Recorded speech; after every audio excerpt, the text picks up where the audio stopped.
VVPAT வந்து last time வந்து மத்திய சென்னையில வந்து டெஸ்டிங் பண்ணாங்க சார். இல்ல விவிபேட் ரொம்ப நாளா நடைமுறையில் இருக்கு. விவிபேட் வந்து ஜெனரேஷன் 2 மெஷின்ல பாத்தீங்கன்னா விவிபேட் கடைசியில் இருக்கும். நீங்க அமைப்பு செயலாளர் தாக்கல் செய்திருக்க ரிட் மனுவில் இணைக்கப்பட்ட ஆவணங்களை பார்த்தீர்களே என்றால் அந்த படங்களையும் இணைத்து தான் போடும். ஜெனரேஷன் 2 மெஷின்ல விவிபேட் கடைசியாக இருக்கும். அது வந்து கண்ட்ரோல் யூனிட்ல என்ன வாக்கு பதிவாச்சோ அதை அது பிரதிபலிக்கும். ஆனால் இப்ப வாக்காளர் செலுத்தக்கூடிய வாக்கு முதல்ல விவிபேட்ல பிரதிபலித்து விட்டு விவிபேட்ல இருந்து கண்ட்ரோல் யூனிட்ல போயிட்டு ரெக்கார்ட் ஆகும். அதுதான் சந்தேகத்துக்கு இருக்கு. பதிவாகுவதை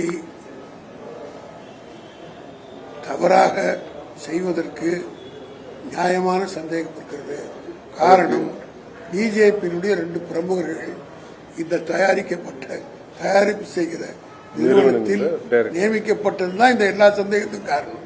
அதோடு மட்டுமல்ல, தேர்தல் ஆணையர்களாக அவசரமாக 2 பேர் நியமிக்கப்பட்டிருக்கிறதும் உங்களுக்கெல்லாம் தெரிந்த விவகாரம்.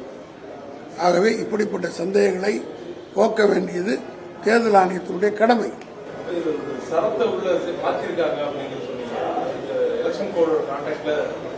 அகேன்ஸ்ட் ரூல்ஸ் மாத்தல, அகேன்ஸ்ட் ரூல்ஸ் கான்டக்ட் ஆஃப் ரூல்ஸ்க்கு அகேன்ஸ்ட்.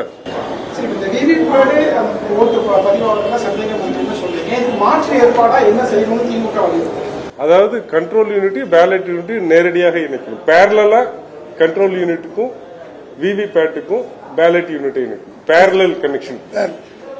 இந்த சீக்ரெட் கனெக்ஷனே வேணாம். சீக்ரெட் இருந்தாலே சந்தேகம் தானே.